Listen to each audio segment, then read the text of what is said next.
Alright, response video to Beardy Man. Apparently not much point because Beardy Man is not watching my videos apparently, so it's just such a putz. This is just one of the ironies of the internet, right? Some people you can't get a response, you make a point, and then when you get responses, people ignore your response to their response, kind of thing. I mean, it just sucks. But anyway, so this is Dreams 2. So I'm just making this video for people who watch the Mystics videos. And, and I'm just going to make the counter argument that he's ignoring, that exists. Because what he's saying is kind of, well, in this case, it's a lot more horseshitty than it was the first time. So, Dreams and stuff, too, is, not too good. I mean, this isn't really that complicated. So he asks two questions overtly.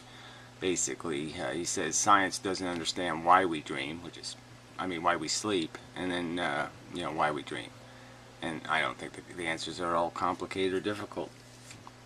And yes, all answers to all questions are a matter of deduction, and based on, drawing a framework, a picture that works, a wheel that's round, and you just see that it's not round because it's not rolling, and you just cut the edges off that aren't rolling, kind of a thing, and that's sort of how logic works. And there's answers that are either logical or illogical, and it seems to me that he's straw-manning the argument by saying, well, what conventional statement is that it's data processing. That's what we do at night. We data process. I never even heard of that as an explanation for what a dream is, that it's data processing.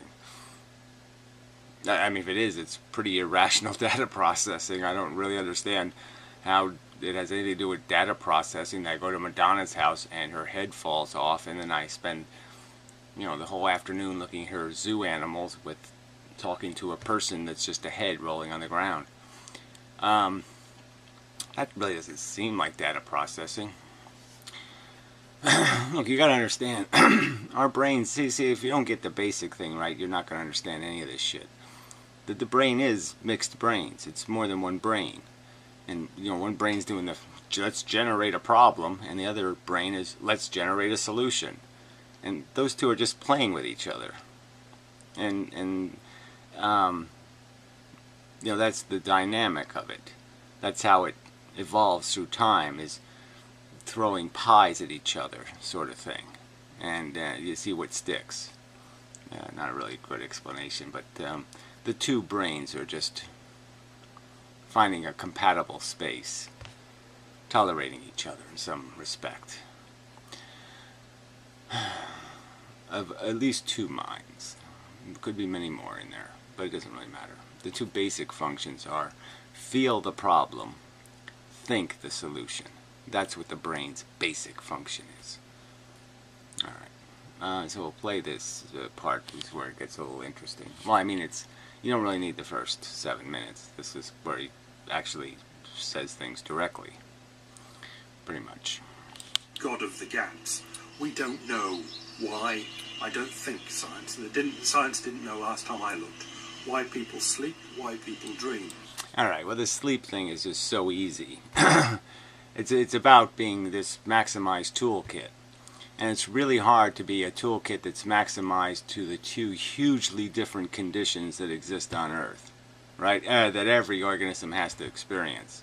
Sun up, sun down. Those are hugely different environments. Right? And most of the animals have evolved in that universe. I mean, the stuff living 500 miles under the ocean or something. So most organisms have to deal with this fact that there's a thing called night and day. And these are really different environments, and so most animals, I think all the animals anyway, are not proficient at both environments. Unless they're living under a rock where it doesn't matter. Then they go all day. They don't bother resting. No need. And then the ones that do rest, that live in this real environment, in a dark environment, usually do so because they came from the lit environment. Their ancestors used to live in the world where it was night and day, and so they still have that habit. But the fact is that night and day are really different. It's really hard to be skilled at both. So it's really hard to have tools that work in both environments. There's one environment, there's antennas and blah blah blah. The other environment's all this vision thing. And once we don't have our vision thing, we are a blind ship. It's a ship with no radar, no sonar. It just don't go anywhere, don't do anything. Because you're just going to get into trouble. That kind of thing. So that's why it just seems slam dunk answer, forget it, it's over. We sleep because day and night are really different things, and you can't be good at both of them. You're either good at nighttime shit, there's animals that are really good at doing the night thing, and they sleep during the day. There's animals really good at the day thing, and they sleep at night. But there's not a whole lot of animals that do both well. Predatory cats. Lions and stuff. Pretty good night hunters. But they do most of it during the day. So, they make stuff up. It's not even that the modern scientists make stuff up. It's just that the old stuff... Right, everything is made up stuff. Everything is taking facts and mixing them together and saying, does this bake into a cupcake I can eat? My brain can say, yeah, that makes sense. That's a sensible picture. That's a round wheel. That's all. So it's all made up. There's stuff that's made up that's reasonable and stuff that's made up that's unreasonable. There's a God out in the who came from, and that kind of made up stuff. Yeah, looks, sounds, feels, is a non-starter. It just, as soon as you say, it always was complicated and brainy, and it's been around forever, except it gets inspired to do something new.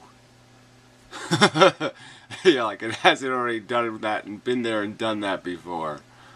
The whole thing doesn't make any sense at all. 40 seconds of thought, and it's, whoa, that's not a round wheel. God is not a round wheel answer. From the times when people did make stuff up, is still lying out there. So that's just... Right, the stuff based on crappy facts. Thunder! It's scary! Yeah, that's the fact they had. Yes, the conclusions drawn in grotesque ignorance should be put in the bin properly, and you should just start over with the new facts like, oh, there's electricity in the clouds, and they move up and down, and they go very, very fast sometimes and break the sound barrier, and that goes bangity bang bang. Oh, okay. Or the lightning bolt shoots through the atmosphere at a certain speed, and it shoots the little atoms at a certain speed, and it goes bangity bang bang. How people accept it. They think, oh, well, the brain goes in the past and does data processing of past things, or projects things into the future for... For what I explained in my whole video was about, this one right here, dreams and stuff, the response video to you, putthead. Practice, jackass. That's right, we learn from experiences. Experience change us. And that's right, so practice is good. And know what, there's another element to it that's probably even more important evolutionarily, is that the brain's always got this struggle between the two things you want to do. You want to consume, but you don't want to be consumed. So those are the two things in conflict. I want to consume, me no want to be consumed. Right? So those are the two things your brain's got to balance. So it says, yeah, when there's food, dig in, baby. Get as much as you can. But, okay, you don't be so obsessed with doing your consuming that you forget there might be something ready to consume you. So you got to stay paranoid. So maybe dreams function in a way where when you start feeling a little too comfortable in life, you don't have enough stress, yeah, give him a nightmare. Because this guy's gotten way too comfortable. He's not looking over his shoulder enough. So scare him. Give him a bad dream. And then I bet you the next day, he'll be looking over his shoulder a lot more, right? So give him a dream about a crocodile chasing him down the street in New York City. Chases him up a tree. And, you know, yes, and then tomorrow, he'll be looking over his shoulder a little bit more. He'll be paranoid. And then vice versa. You know, if I'm stressed the fuck out, the lions are chasing me all the time, they're putting, you know, my butt's all scarred up, blah, blah, blah, blah, blah, I'm really sick of life, I can't stand it anymore. Well then, yeah, give me the whatever, the booby twins, and, you know, a good time, and then I'll be hungry tomorrow. Saying, where are them damn booby twins? I saw them last night. Alright, I'll be hungry for it. So yeah, that's what the brain is doing. It's doing some lifing on the cheap. You know, just making it up. But it's lifing that's going to change you. You will learn from the experience, whether you do it consciously or not. Your brain is learning. Looking at how it would do something if the thing that happens in the dream happened to happen. Well, it's not really the thing happening in the dream. It's the idea or theme in the dream, which is struggle, or I'm trapped, or I'm in trouble. It's getting you used to a situation so that when it really happens and you really have to chew your own foot off, well, okay, well, I did do that in that dream, so yeah, I guess I can do it. It's not that hard. I mean, you know, getting through that bone is the tricky part because it's really hard. Yeah, that kind of thing. It just doesn't add up and take away to me. I think well, that's because you don't, you're an information bigot. Yeah. Yeah. Apparently all your sources have to be incredibly polite and have their little pinkies out when they're sipping their intellectual tea.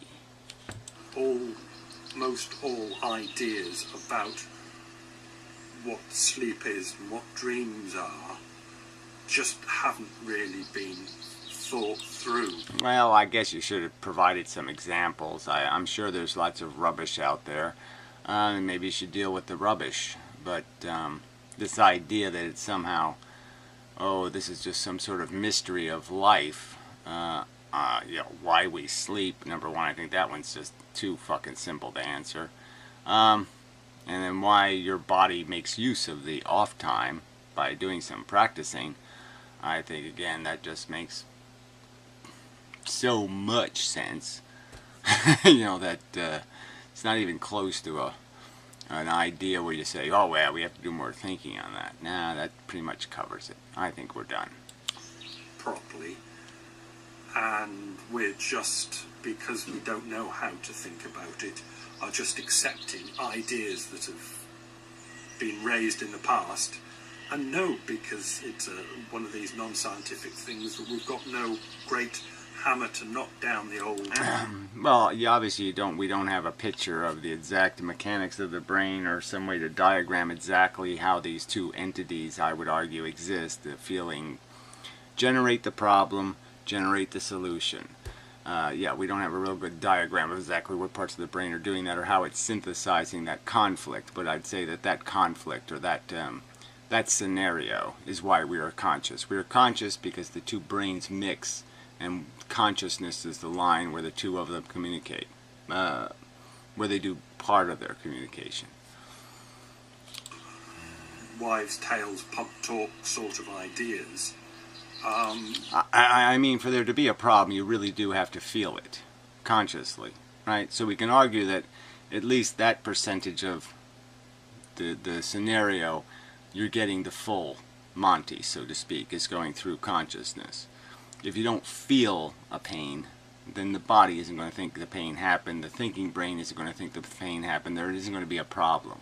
So there's only a problem when it's manifested into an actual sensation. So if we give you the morphine, yes, your brain probably says, no problems. So they just stay out there.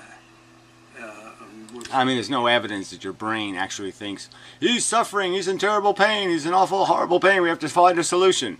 You know, when you're on morphine, there's no evidence that the thinking brain thinks, oh, he's still in pain. You know, it's not fooled. So clearly the feeling thing, the let's create a problem that part of the computer, the cause and effect machine, that cause and effect machine only communicates with the other cause and effect machine through consciousness. Everybody's in a state of unknowing about what it is. No, I guess I'm just saying that I don't think I'm not in a state of unknowing, and I think the people listening to this video could say, yeah, that sounds pretty reasonable. You just said some shit, and that shit sounds pretty good. That's pretty round wheelie. I can't find a whole lot of points or angles on that. That seems like it'll roll pretty good logically. So, yeah, no problem. But mystically, I just don't like the smell of the brain. I don't like the smell of the word mystically. So that one was a real stinker for me. So I guess you shouldn't say that. You should say beardedly or something. You're a beardy man now. But yeah, if you're going to mysticize it, well, yeah, it should not smell right to somebody who's a mystic. Data processing just on its own at night. Well, again, I just don't see any point why it wouldn't bother doing some house cleaning, you know. Oh, there's Fuker in the fucker file. Let's take Fuker out of there. We don't even know what Fuker is, but it doesn't belong in fucker. You know, I'm sure there would be some use to the brain doing that. But obviously dreams aren't just Fuker files in the wrong place. Dreams are a whole narrative. It's a whole, you live a whole scenario out. Your brain makes up a cartoon. Yeah, and the whole thing is kind of crude. It's visually incomplete. It's rationally incomplete. It just makes it does it on the cheap. It does it with a 9-volt battery version. I mean, it does the really cheap version of reality. But it puts in there the important aspect, which is contest, competition. Try. It puts in try, and you know, that's what life is. It's try. Because it sounds good if there's a controlling entity. No, it sounds horrible if there's a controlling entity. The whole point is there is no controlling entity. There's two brains and no umpire. There's feelings and there's thoughts that try to fix the feelings, and that's all there is.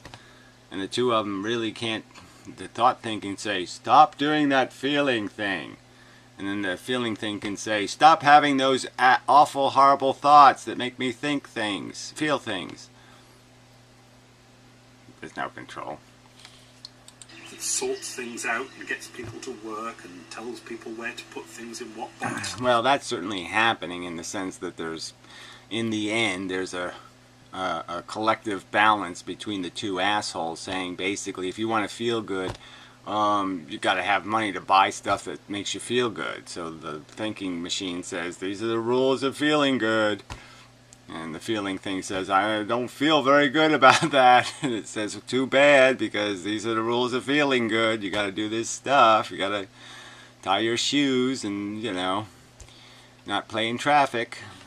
And how significant that is and how we're going to learn from it, etc., etc. Well, there you use the word, how we're going to learn from it. That's right. We learn from experiences, and your brain concocts experiences for us to learn through, to give us a little bit of practice. But there isn't. It's just a brain. So then we don't overreact and get hysterical. I mean, if you had a dream of a tsunami, and then 3 days later there's a tsunami, you're just so much ready for it. You're just so like, oh shit, it's happening. You know, and instead of like, what's going on? Instead of being surprised, you're like, oh, bring it on, baby. With different parts doing different... I know this time not to do, you know, you'll know what not to do. Kind of. Because like I say, the dreams are so bad sometimes, you know, it's not going to do you any good to do that. I can jump 20 feet high. Yeah, that's not going to do you any good. The 20-foot jumpy feet, you don't have those in reality. Things, and all these are cause and effecty sort of things. And I can't see how cause and effecty kind of things. I've got just no idea how a cause and effecty sort of... Right, over time, through evolution, yes, it just makes sense if you just think about it for a second. It just makes sense that if you're going to downtime the machine, and the brain has to stay running because it's a kinetic machine, it might as well do some work. Process is going to get any sort of efficient data processing done.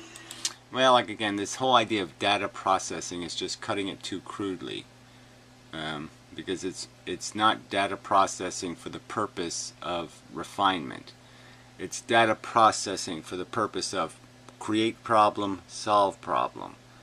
It doesn't care. The brain doesn't function to do something rational. It functions as a response to the world that exists and to the agenda of reproduction. And that's it. So it makes you into a dumb game player. And the dumb game is do this, make a problem in your brain, solve the problem in your brain, and somehow indirectly that'll solve a problem in the world.